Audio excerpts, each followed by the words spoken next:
राधे राधे महाराज जी। महाराज जी, ज्यादा सच्चाई और साफ दिल रखने से जीवन में बहुत मुश्किलें आने लगी हैं। लोग कहाँ बोलते की हैं, बात कर चालाकी रहे से हो? करते हैं, वो तो अच्छा। नहीं नहीं, आज का सत्संग सुना था? आज का सत्संग सुना था? इसमें कोई बैठा है जो सत्संग सुना था? हाँ, तो आज के सत्संग में सुना था प्रारंभ में कि कुछ लोग ऐसी मान्यता मानने हुए हैं कि जो धर्म से चलता है उसको दुख मिलते हैं, जो पाप से चलता है उन्नति को प्राप्त होता है। ऐसा नहीं है। साफ दिल मतलब सत्य पे बोलना, सत्य पे चलना, सत्य आचरण करना। तो दुख किसको हो रहा है? किस बात का दुख हो रहा है? आप बोलिए, क्या दुख हो रहा है? सत्य पे चलने वाला दुख से संबंध रखता है, न सुख से संबंध रखता है। वो तो सत्य से संबंध रखता है, और सत्य तो आनंदमय है। दुख सुख से परे है आनंद। भगवान का क्या नाम है? सच्चिदानंद। तो सत्य तो आनंद से संबंध रखता है, सुख दुख से थोड़ी रखता है। सुख दुख से तो मायाकृत शुभ और अशुभ कर्मों का परिणाम संबंध रखता है। सत्य तो आनंद से संबंध रखता है। इसका प्रश्न है। हाँ, तो ऐसा कैसे? आप व्यवहारिक शब्दों का प्रयोग भले कर लें, परमार्थिक शब्दों में ऐसा आप नहीं बोल सकती कि मैं अच्छे दिल वाले और साफ पवित्र भाव आचरण वाले और मैं दुखी हूं। ऐसा कैसे हो सकता है सखी?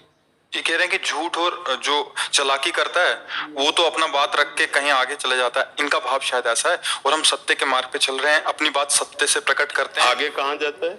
मतलब संसारिक विषयों में या पदोन्नति तो नष्ट होने जा रहा है। पतंगा आग में लपटने जा रहा है तो नष्ट होने जा रहा है। तुम सत्य में खड़ी हो, आनंद में हो, तुम्हें दुख किस बात का है? कोई असत्य बोल रहा है तो नहीं, असत्य संपादक पुंजा, कोई चालबाजी कर रहा है, गंदी आदत कर रहा है, आपको लग रहा है उन्नति को जा रहा है। हमने कई बार कहा है, किसी दंडनीय अपराध करने वाले अपराधी को चार लोग गोदी में लेके ऊपर चढ़ा रहे हैं, तो ये उसका सम्मान नहीं है, ये ऊपर से पटकने जा रहे हैं उसको। समझ रहे ना? कि बड़ा सम्मान, चार लोग गोद में लिए हुए। नहीं नहीं, ये उसको ऊपर से पटकने जा रहे हैं। तो जो आपको दिखाई देती है ना पापाचरण करने में उन्नति, वो उनके सुकृत नष्ट हो रहे हैं वर्तमान में, जो पूर्व के हैं, और वर्तमान का जो पापाचरण है वो उनको पटकने ले जा रहा है ऊपर। ऐसा मेटिया मेट करेगा, किसी काम के नहीं रहेंगे। असत्य आचरण और पापाचरण करने वाले कभी न इस लोक में सुखी पाए गए, न परलोक में सुखी पाए गए। ये मर्जी ऐसा होता है कि मर्जी जैसे कोई एक किसी भी नौकरी में वो रिश्वत लेके पैसा लिया, गाड़ी आ गई, बहुत बड़ा दिख रहा है, ये एक सत्य मार्ग से इसके चल रहा बाद है। हाईवे पे एक्सीडेंट हुआ, पूरे परिवार सहित उसी में जल गए, ये नहीं मानते हो? चकनाचूर हो गए, ये नहीं मानते हो?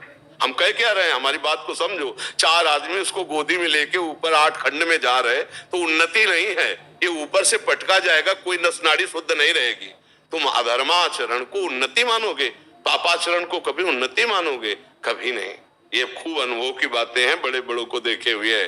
पर महाराज ये दिखता नहीं है, वो तो उन्नति दिखती है। वो नहीं, लौकिक दृष्टि नहीं, परमार्थिक दृष्टि हो तो समन्वय से उन्नति। हमें लगता है सखी, धर्म पे चलने वाला और सत्य पे चलने वाला दुखी कैसे हो सकता है? ये तो हमें समझ में नहीं आता है।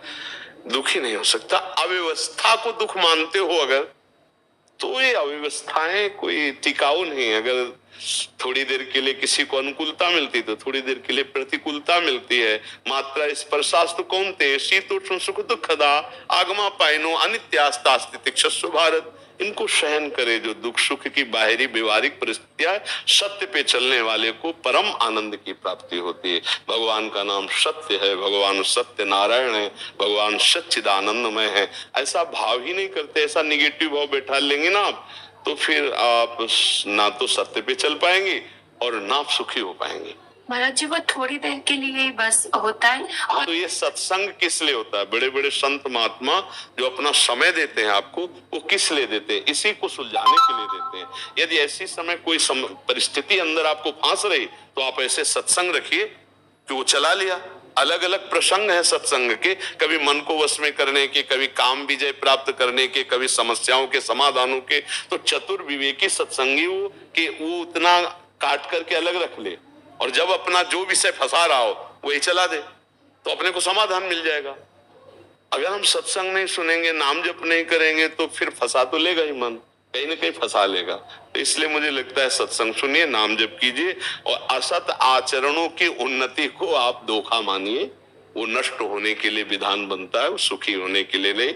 अगर पापाचरण करके कोई सुखी होता तो रावण जैसे बलिष्ठ ये सुखी होते। परिणाम को देखिए, रान को कुल रोवनी हारा, राम विमुख असहाल तुम्हारा, रहा न को कुल रोवन। विवेकवान वही कदम रखने के पहले परिणाम देखे कि मैं पैर कहां रख रहा हूं। मूर्ख वही है कि चलो यार देखा जाएगा। जब अंधे कुएं में गिर जाओगे तब क्या देख पाओगे। ये अंधा कुआं है संसार, इसमें काम क्रोध लोभ मोह मद मत्सर ऐसी फिसलाने की वहीं पहुंच जाओगे जहां से निकलना मुश्किल है। 5 मिनट की गलती आजीवन कारावास, एक भयानक गलती फांसी का फंदा गले में, गोली मार दी गई बहुत होश में। तुम्हारा मन तुम्हें गलत सलाह दे करके तुम्हें ऐसी जगह पहुंचा देगा कि जीवन भर तड़पते रहोगे, न परिवार से मिल पाओगे और न धर्म कर पाओगे, न भगवत प्राप्ति कर पाओगे होश में। तो अधर्माचरण की तरफ जाते हुए मन को जो रोक ले वही विवेकी है, वही मनुष्य है। पशु थोड़ी है, पशु नहीं जानता है, वो तो जैसा भाव आया प्रारब्धानुसार वैसा चल रहा है वैसा। हम प्रारब्ध के अनुसार चलने वाले नहीं है, हम विवेक के अनुसार चलने वाले हैं। प्रारब्ध शरीर पर आएगा सुख दुख, लेकिन विवेक के द्वारा हम उसको अब बचाएंगे। ये सुख दुख का कोई खास महत्व नहीं है, स्वाप्निक है, आने जाने वाले हैं। आगमा पाइनो अनित्यास्तास्तितिक्षुष भारत, सत्य पे चलो चाहे जैसी परिस्थिति हो, डिगना मत, तो आनंद की अनुभूति हो जाएगी, भगवदानंद की प्राप्ति हो। सत्य का मार्ग बहुत आनंददायक है, दुखद थोड़ी है। ये चालबाजी चतुरता कपट करके चंद रुपए एकत्रित कर लेना, कुछ सुख सुविधाएं एकत्रित कर लेना, लेकिन परिणाम में हाहाकार क्लेश अशांति दुख चिंता शोक भय कल्पना, ये कैसे मिटा पाओगे। सत्यवान इसी पर विजय प्राप्त करता है। तो सौभाग्य आपका कि आप सत्य पे चलना चाहते हैं। नाम जप कीजिए, सत्संग सुनिए और घबराइए मत कि असत आचरण करने वाले उन्नति को प्राप्त होते हैं, ऐसा नहीं है।